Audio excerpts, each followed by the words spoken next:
mga kagaper. Ganito ang paraan ko para malaman ko na tihaya ang paa ng manok. Hilain ko konti sa palikod ang tiil ng paa ng manok. Ganyan. Tihaya talaga, oh. Kita nyo. Hindi natin pinipihit, pero kusang pumipihit palabas ang paa ng manok. So ito na ang mga gamit natin. Yung tari, wala tayong nagsasapin na tayo mga kagappers. Ganito.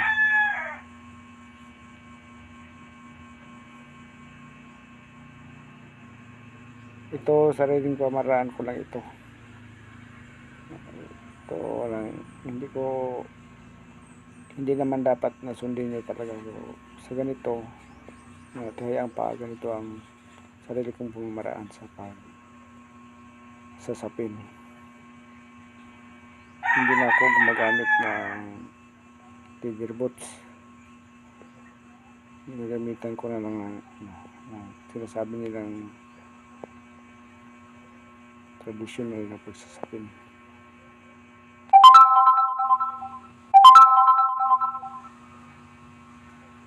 Ang mahalaga lang naman mga kagappers na mailapat natin ang garo ng maayos. Kahit anong uri pa ng paa, matihaya man, mataob o piki, sakang, ang mahalaga lang na maayos natin ang paglalapat ng tari na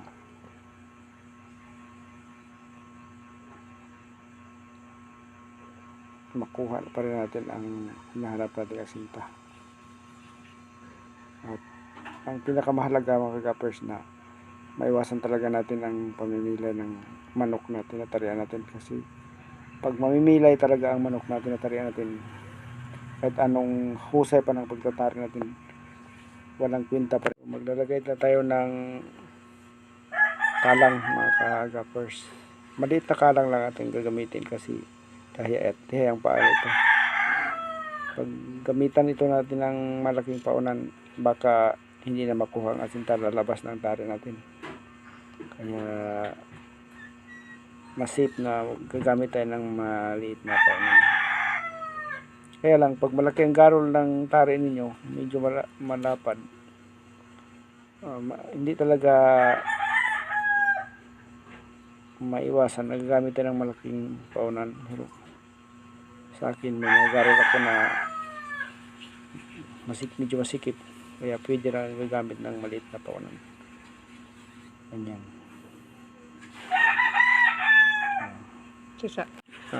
Kung mapansin nyo mga kagappers, sakto lang ang paunan na gamit natin.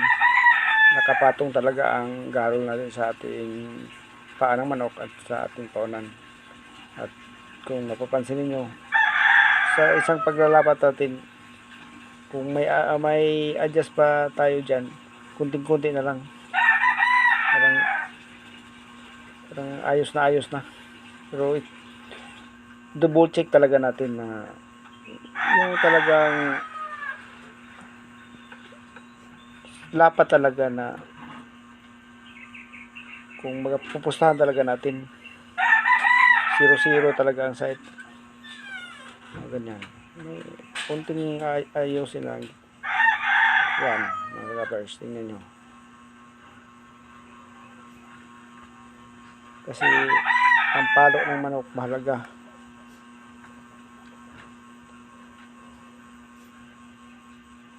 Ganyan, lock na natin. Sa pagbibidin mga kagappers, yan ang mahalaga, na hindi talaga mamimilay. Kasi pag mamimilay, tulad ng sinasabi ko, walang kwenta ang tari natin pag namimilay ang manok na tinatarian natin.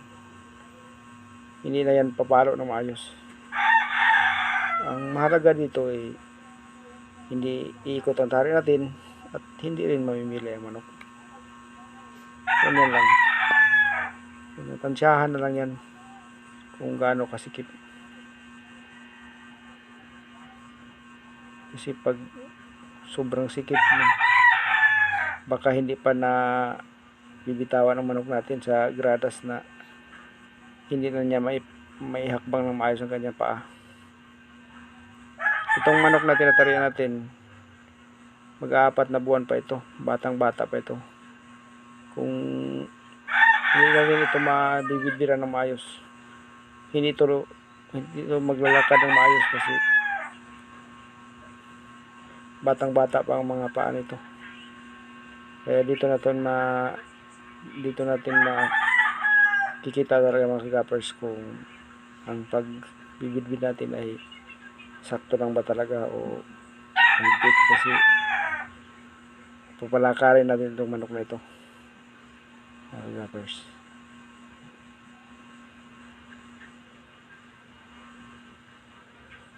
Ganyan lang, hindi naman mahirap ang magtatari ng paa. Mas nahirapan pa nga tayo kung tao bang paa ng manok na tatarian natin at mataas yung tahid. Kasi minsan magiging sagabal talaga ang tahid. Ganyan lang mga kagapers. Salamat. Mga ka-viewers ng mga kagapers natin, mag-subscribe na kayo kasi minsan nawawala ang mga video natin, binubura ni YouTube. Kaya mahalaga talaga na mag-subscribe kayo para pag may upload tayong video, kahit na ilang days lang dito sa ating upload ay makikita nyo. Kasi 3 video na lang naiwan natin mga kagapers. Puburahin talaga ng YouTube kasi may malabag talaga tayo, may stricto talaga sa YouTube. Kaya kung may request kayo na anong pagtatari, kahit ilang days lang makikita nyo pag subscriber kayo. Yan mga kagapers, wala talagang pamimilay, nakita nyo. Magandang paghakbang ng ating manok. Hindi naging sagabal sa kanyang tari na kinakabit natin kahit na batang bata pa itong manok na ito. Kita nyo, hindi maganda talaga ang pagkakabit ng tari.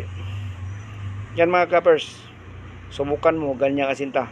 Pag ipapalo, may malubhang sugat talaga ang kalaban. Sa experience ko, marami na akong panalo na hindi nga nasusugatan ng tinatirian kong manok, kasi pag yan ang nakauna sa kalaban, ang kalaban talaga ay hindi niya makaganti. Masakit yan ang tama ng ganyang asinta mga kagapers. Subukan nyo.